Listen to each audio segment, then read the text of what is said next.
That's a good point that Augie has made, Shaka, about the nerves next week. Is this a City squad that is nerveless, given that they're all winners and they've achieved so much in football? But the problem is they've not won this Champions League, so could nerves play a part next week? Absolutely, news plays a part. We had a discussion on ESPN FC yesterday about what each team takes from last year's Champions League tie. And my opinion then was I don't think it changes Real Madrid any. They know who they are better than anybody else.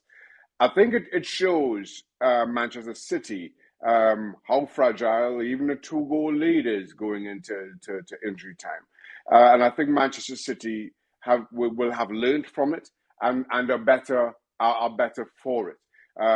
So they know. And to Alex's point, when you're playing against Real Madrid, and as much as he says they want to still be in the tie going into the closing 10 or 15 minutes of the game, what does still be in the game look like for Real Madrid? Because if last year is anything to go by, they could be 3 down and still be in the tie.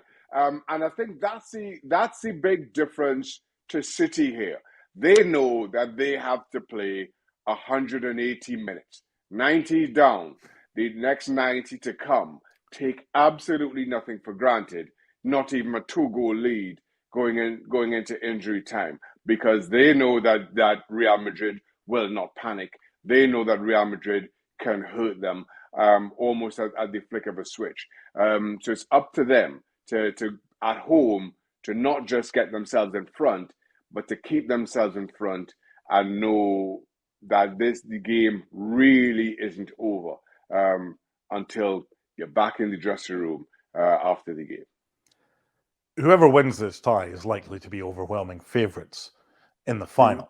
But does that necessarily, not guarantee, but does that suggest to you that whoever wins this tie will win the Champions League? Or might there be a couple of managers in Milan tonight thinking ahead to potentially knocking out their great rivals and then having an underdog story like the best of them in Istanbul in the final?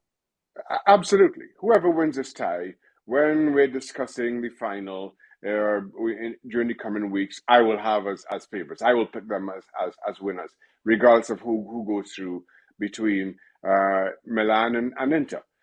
But going into the quarterfinals, I thought Napoli was far too much for Milan. I had Napoli going all the way to the final. And you see how AC Milan dealt with who are now the Italian champions in this competition. So you take absolutely nothing for granted.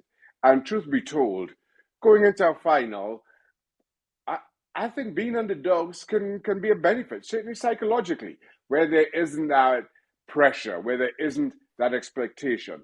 If it's City, you know there'll be pressure to continue to deliver. That comes with the territory and the fact that they haven't won the Champions League despite the investment in their squad, the investment of manager Pep Guardiola. When it's Real Madrid, there is no pressure, just because they are just so good and they don't seem to show it. But being an underdog, I think, also has its benefits, whichever of the Milan clubs gets there. No doubt there's going to be changes for the weekend when City go to Everton. I mean, you and I have spoken about this. You've mentioned it on ESPN FC about the title race, City and Arsenal, and that City have replaced quality with quality, and there's been no drop-off. So it's likely to be Foden and Mahrez probably coming in at Goodison to start. They may or may not play Alvarez instead of Haaland. Again, we didn't expect, a lot of people didn't expect Haaland at the weekend, yet he started against Leeds. So bearing that in mind, we've seen against Bayern, against Arsenal, tonight again, Pep's strongest lineup is pretty much that one that he named tonight. Obviously, Ake had a hamstring problem. He was replaced by Akanji. Therefore, do you expect City to name pretty much the same side, depending on Ake's recovery from that hamstring problem in the second leg? And do you expect Real Madrid to name that same front three, Rodrigo on the right, Vinny Jr. on the left, and Benzema through the middle for the second leg in 8 days' time? I do, to both those questions. I think what Pep Guardiola can call on is Alvarez late on if he needs goals. I spoke about the fact that that City don't sling balls in from wide areas. If you push Alvarez on and play with a front two and De Bruyne sitting in behind, you can invite your wing backs at the very least to cross from a little bit deeper. Given that Real Madrid's two centre backs will have two forwards to worry about, so that's an option tactically that Pep Guardiola can go to later on the game if need at all be. And similarly for Real Madrid, I thought they soaked up the pressure and the possession of Manchester City really well today. I spoke about their formation when they weren't in possession, and I don't expect that to change. Real Madrid looked outstanding on the counter-attack. You expect that to be a similar tactic that they'll be able to call on and go to in the next leg. So for Carlo Ancelotti, again, same as we saw today, he has options to come off the bench depending on the scoreline. Fans tuning in to this in record numbers, we appreciate that for making us part of your day. And we've had a lot of questions in. One of them, I'm going to tweak slightly. So here's the scenario. There's a minute left at the Etihad. The score is tied. There's a foul on a City player in the box. It's a penalty to Manchester City. Erling Haaland has the ball. Ilkay Gundogan's beside him. What happens next? We know the answer to this. We'll have a bit of fun. Gundogan runs a mile. Haaland takes it. None of that's going through his mind, is it? He would be the penalty taker for Manchester City. And that was just something that happened. And that stare from Pep, that comment from Pep towards him, he ain't giving that ball up to anybody if there's a penalty. I'll add to that. Pep Guardiola runs a mile and tackles Gundogan and wrestles him to the ground as best he possibly can. Listen, if City gets a penalty in any next leg, regardless of the minute, regardless of the scoreline, it's Erling Haaland. So, City or Real Madrid, who goes through from this tie next week? Manchester City. But I say that with the same caveat.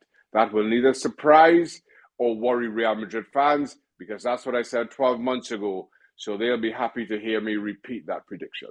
Okay, and who would they face in the final then? A quick look ahead and a prediction to who goes through from the Milan derby. AC Milan. I just feel, even though Inter are showing really good form right now, I just feel that Milan, given that result against Napoli, they have a feeling that this is their competition. They played like it in the last round. I expect them to get the better of the black and blue half of the city.